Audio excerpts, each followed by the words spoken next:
What is going on, Notre Dame fans? Mike Singer from blueandgold.com with Pro Football Focus's Mike Renner, Notre Dame grad in the 2012 class. So figure let's bring him on to get an NFL draft analyst perspective, as well as a guy who knows the Notre Dame football program very well. So Mike, first of all, how you doing today, man? What's life look like for you at this time of the year? I'm doing great. It's busy this time of year. This is thankfully kind of the calm before the storm, but once free agency hits, man, I work a lot. I'll be pretty much grinding from then through the end of the draft, through end of April. So it's a fun time though. So Make sure to give Mike a follow on Twitter at PFF_Mike. Great follow for Notre Dame fans. So let's take a look at the Notre Dame potential draft picks here in the 2021 NFL Draft. The big board, you have Liam Eichenberg at number 54. Of course, you have Jeremiah owusu-koramoah at number 19 on your guys' big board. Liam Eichenberg, number 54. Quickly go down the list. Tommy Tremble, number 101. Robert Hainsey, 124. Ade Ogundeji, 174. Dalen Hayes, 180. Tommy Kramer, 194. Ian Book, 255. So that's you guys have 299 prospects on your big board. That's the Notre Dame players there. So at the end of the day, how many Notre Dame players do you feel like will be drafted? oof. Okay. I think every guy you just listed there is a very good shot. I'd say the one guy that maybe is kind of an outside shot is Ian Book, but I think after the Senior Bowl, someone's going to go 6th or 7th round and just at least give them a shot in their quarterback room. So, well, how many was that they just railed off 8. to? Something like 7, 8 guys? Yep, that was 8. Yeah, I think 8 guys have a real good shot of getting drafted for Notre Dame this year. Yeah, It and then was Aaron. that was why I was eyeing them all year long. This was a talented team in terms of what they were producing for the NFL.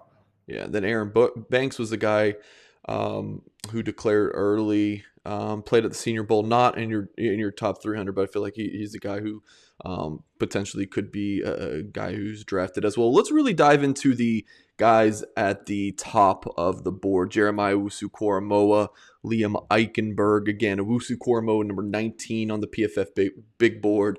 Liam Eichenberg is number 54. So tell us about those two guys. Why are they players that NFL scouts covet? Owusu-Koramoah is, just a different level of athlete than pretty much anyone at the linebacker position. He's that new breed of linebacker, only 215 pounds listed at Notre Dame, but plays way stronger than that, has no problem playing in the box. Obviously, the role he played at Notre Dame was not really a role that exists in the NFL. It's actually closer to kind of slot corner in the NFL than it is actual linebacker. But when he did play between the tackles and did take on blocks, you didn't really see much of an issue. And it's not what you're not drafting guys highly at linebacker in the NFL anymore to stuff the run.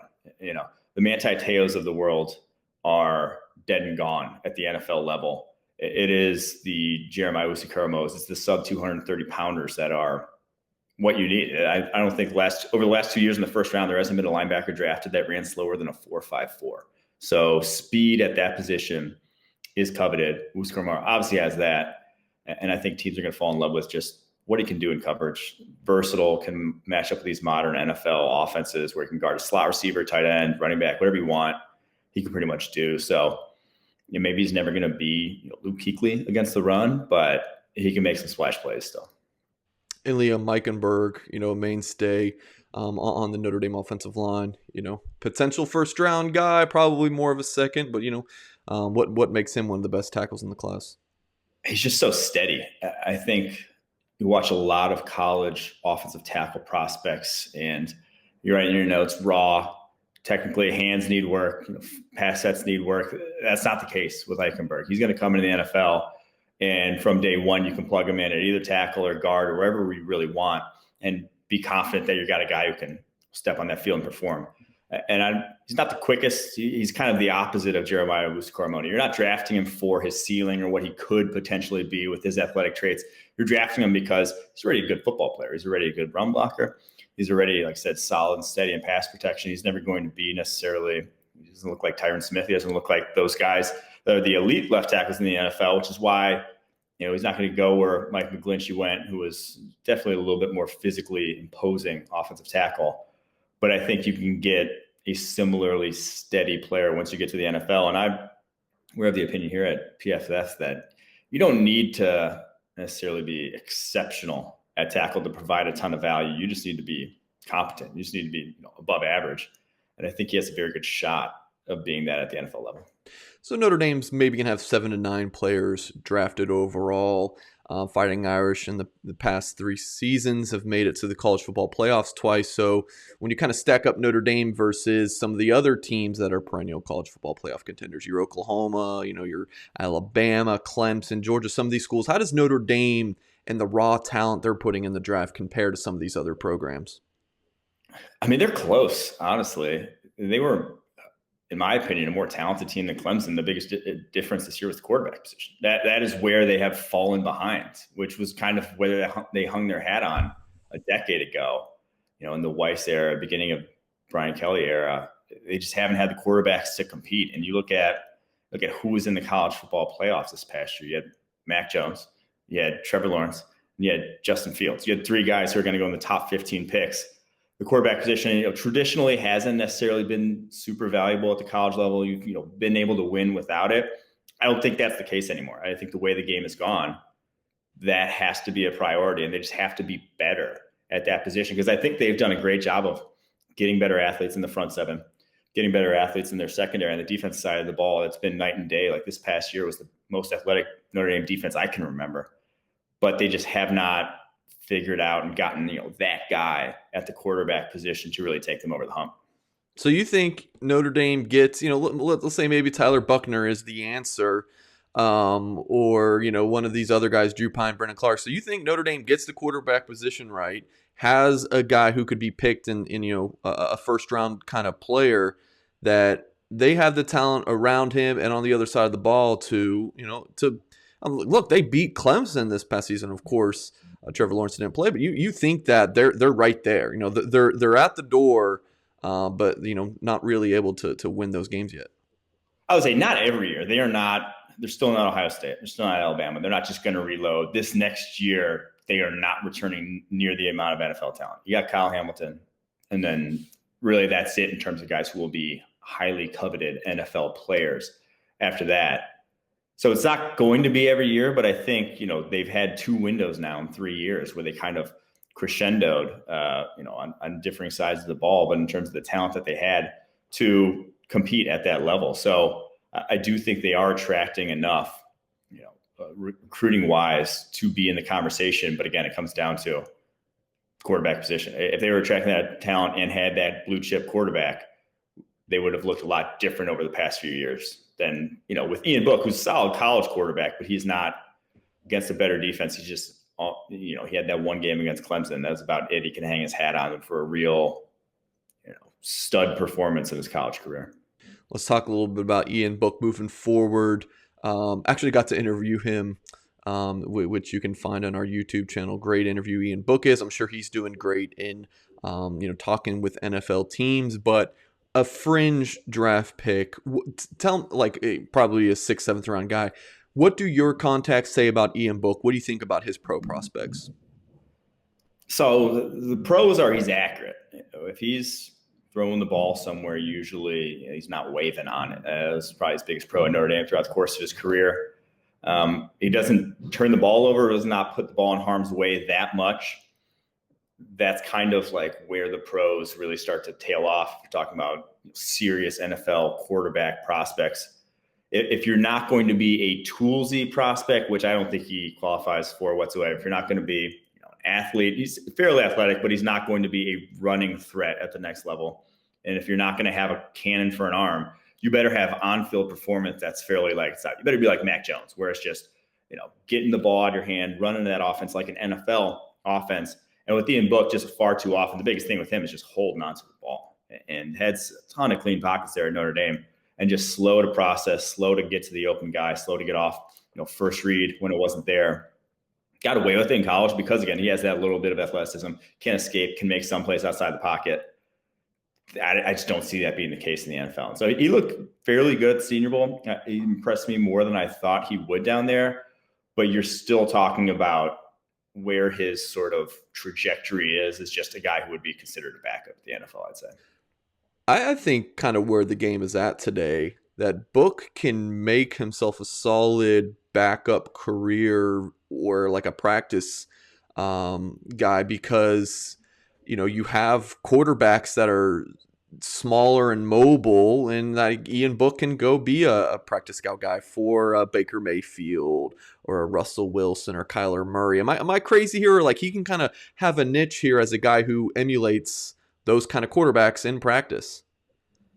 Yeah, I think his mobility and action is probably his biggest calling card at the NFL level. That's what a team would want him for.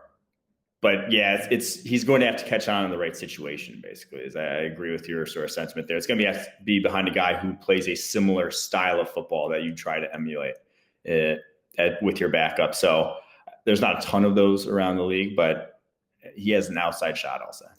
Let's look at the Notre Dame football team kind of moving forward, Mike. You have a new quarterback. Ian Book's been starting for a couple years now, so you're not returning a ton of experience at the position. Of course, you bring in Jack Cohn for that exact purpose. So new quarterback, new look offensive line. You lose a couple of edge guys on the defensive line. You lose owusu-koramoah. Your secondary, like it's going to be a new look Notre Dame team. So how do you feel, as a Notre Dame grad who watches the team very regularly and is in the scouting profession? How do you feel about the Fighting Irish heading into this fall? I will say I'm encouraged, I think, just with the direction of the program. The development of young talent, you consistently see in the PFF grades especially, you see a lot of guys who go every single year they're getting better throughout their careers, or grading better throughout their careers, which that's the sign of a good program. It's, when you bring in the 4 or 5 star recruits and they're starting early and then you're not seeing any improvement, that's when you should be worried about your program. That's when you should be worried about your coaching staff. But I don't think that's been the case in Notre Dame. I think this next year, like I said, I think they take a step back just looking at draftable talent. Like I said, you got maybe Jared Patterson on the offensive line. Definitely Kyle Hamilton. That is a blue chip stud type of safety prospect. That's only going to get you so far. It's only safety.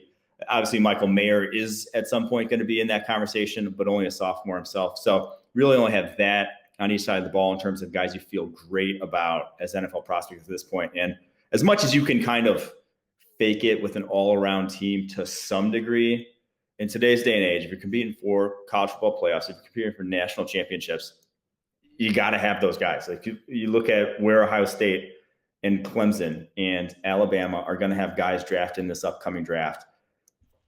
It's that every year for schools like that, for the schools that are really competing for it. It can't just be kind of the one year out of a few for Notre Dame.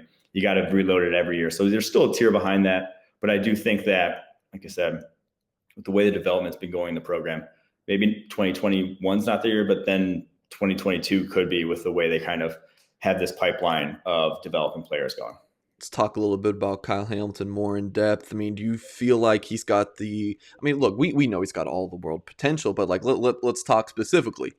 Number 1 safety in the 2022 NFL draft, top 10 pick. Like, are those some realistic things? I do. I think they're very realistic. He's got what everyone wants at safety nowadays. People want guys that have length and versatility at safety.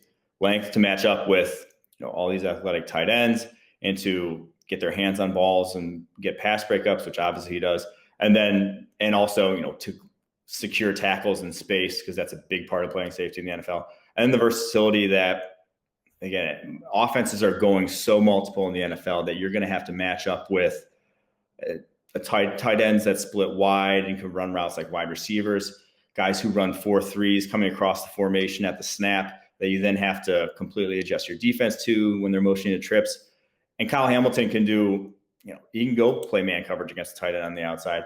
He can go run with a guy who runs 4-3s down the football field. He has that all-around versatile skill set. And so, yeah, the safety position's not been super highly drafted. There wasn't even one drafted in the first round last year, but he's a different breed at that position. He's like the Isaiah Simmons of safeties, I would say, coming out next year.